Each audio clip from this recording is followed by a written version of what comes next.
নমস্কার বন্ধুরা, সকলকে আমার চ্যানেলে স্বাগত। সুপ্রিম কোর্টের নির্দেশ মেনে রোপা 2009 অনুযায়ী রাজ্যের সমস্ত পেনশনার এবং ফ্যামিলি পেনশনারদের বকেয়া ডিএ এরিয়ার পেমেন্ট সংক্রান্ত এইমাত্র রাজ্যের অর্থ দপ্তরের তরফ থেকে একটি অত্যন্ত ভালো অর্ডার জারি করা হয়েছে। কি সেই অর্ডারে কী বলা হয়েছে সকল কিছু আজকের ভিডিওতে বিস্তারিতভাবে আলোচনা করব। ভিডিওটি অত্যন্ত গুরুত্বপূর্ণ, তাই প্রথম থেকে শেষ পর্যন্ত অবশ্যই ধৈর্য সহকারে দেখবেন এবং ভালো লেগে থাকলে অবশ্যই একটি লাইক করবেন এবং সকলের সঙ্গে শেয়ার করবেন। আর সেই সাথে চ্যানেলে যদি প্রথমবার হয়ে থাকেন এই রকমের ইনফরমেটিভ ভিডিও আরও দেখার জন্য যারা এখনও পর্যন্ত এই চ্যানেলটিকে সাবস্ক্রাইব করেননি তারা অবশ্যই চ্যানেলটিকে সাবস্ক্রাইব করে নিতে ভুলবেন না। তাহলে চলুন আমরা বিস্তারিত জেনে নিই। দেখুন, এটি একটি নামী সংবাদপত্রের গেজেট নোটিফিকেশনের অংশ। এটি আজকের সংবাদপত্রের প্রতিবেদনে এটি প্রকাশ করা হয়েছে এই অর্ডারের কপিটি। দেখুন, এখানে বলা হয়েছে পশ্চিমবঙ্গ সরকার রোপা 2009 সংক্রান্ত বকেয়া ডিএ ও ডিআর সম্পর্কিত বিজ্ঞপ্তি।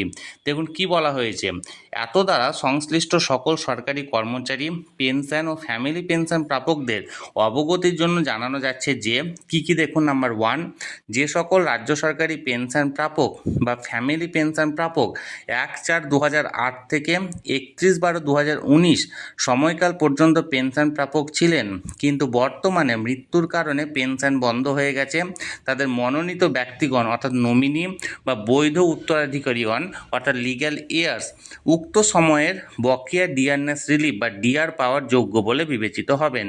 রাজ্য সরকারের আদেশনামা নম্বর 75F পেনশন তারিখ 23/3/2026 অনুযায়ী সংশ্লিষ্ট মৃত পেনশন প্রাপকদের বৈধ উত্তরাধিকারী বা নমিনিদের প্রয়োজনীয় নথিপত্র সহ দ্রুত সংশ্লিষ্ট ট্রেজারি অফিসে যোগাযোগ করার জন্য অনুরোধ করা হচ্ছে। দেখুন 2 নম্বরে বলা হয়েছে, যে সকল পেনশন প্রাপক বা ফ্যামিলি পেনশন প্রাপক ট্রেজারি থেকে পেনশন গ্রহণ করেন কিন্তু গত নভেম্বর মাসে লাইফ সার্টিফিকেট বা জীবন প্রমাণপত্র জমা না দেওয়ার কারণে যাদের পেনশন বা ফ্যামিলি পেনশন বন্ধ রয়েছে তাদের অনতিবিলম্বে জীবন প্রমাণপত্র নিজ নিজ ট্রেজারিতে অথবা অনলাইনে ডিজিটাল লাইফ সার্টিফিকেট জমা দেওয়ার জন্য অনুরোধ করা হচ্ছে।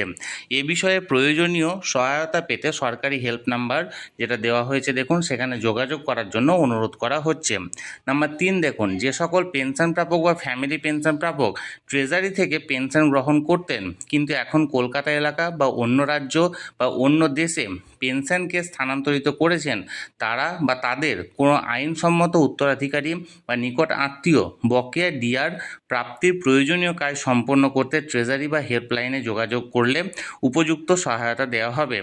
এছাড়াও নাম্বার 4-এ দেখুন, রাজ্য সরকারের বিজ্ঞপ্তি নাম্বার 835 FE গভর্নমেন্ট তারিখ 28/2/2026 ও গত 18 মার্চ 2026-এ প্রকাশিত বিজ্ঞাপন অনুসারে ম্যানুয়াল সার্ভিস বুক স্ক্যান ও WBIFMS পোর্টালে আপলোড করা ও HRMS মডিউলে ই সার্ভিস বুক পূরণ করার কাজ দ্রুত সম্পন্ন করার জন্য সংশ্লিষ্ট সকল কর্তৃপক্ষ কর্মচারীদেরকে বিশেষ অনুরোধ করা হচ্ছে। বন্ধুরা, ভোট পর্ব মেটার পরে পুনরায় আবার সরকারি কর্মচারী এবং পেনশনারদের যে বকেয়া ডিএ এরিয়ার এখনও পর্যন্ত পেন্ডিং আছে সেই প্রক্রিয়াগুলি, বিশেষ করে যে সমস্ত পেনশনারদের মৃত্যু ঘটেছে বা যারা অন্য রাজ্যে স্থানান্তরিত হয়ে আছে বা লাইফ সার্টিফিকেট জমা না দেওয়ার কারণে যাদের পেনশন বন্ধ হয়ে আছে তাদের অনতিবিলম্বে এই সমস্ত প্রসিডিওর মেনটেন করে তাদের যে বকেয়া ডিআর অর্থাৎ ডিআরনেস রিলিফ যে এরিয়ারটা পাবে সেটার জন্য তাদেরকে যোগাযোগ করতে বলা হচ্ছে। এবং এর পাশাপাশি যে সার্ভিস বুক স্ক্যান WBIFMS পোর্টালে আপলোড করার জন্য যে অর্ডারটি জারি করা হয়েছিল সেটি সংশ্লিষ্ট দপ্তরকে তাড়াতাড়ি অর্থাৎ ইমিডিয়েট সেটাকে কমপ্লিট করার জন্য এখানে বলা হয়েছে। তাহলে বন্ধুরা, এটি একটি নামী সংবাদপত্রের আজকের এই বিজ্ঞপ্তিটি পশ্চিমবঙ্গ সরকারের তরফ থেকে এই সংবাদপত্র প্রতিবেদনে এখানে জারি করা হয়েছে, যেটি আমি সরাসরি আপনাদের সামনে তুলে ধরলাম। আপনাদের যদি এই বিষয়ে কোনো প্রশ্ন থাকে অবশ্যই কমেন্ট করুন, আর ভিডিওটি ভালো লেগে থাকলে অবশ্যই একটি লাইক করুন এবং সকলের সঙ্গে শেয়ার করুন। আর সেই সাথে চ্যানেলে যদি প্রথমবার হয়ে থাকেন এই রকমের ইনফরমেটিভ ভিডিও আরও দেখার জন্য যারা এখনও পর্যন্ত চ্যানেলটিকে সাবস্ক্রাইব করেননি তারা অবশ্যই চ্যানেলটিকে সাবস্ক্রাইব করে রাখুন। ধন্যবাদ, দেখা হচ্ছে পরের ভিডিওতে।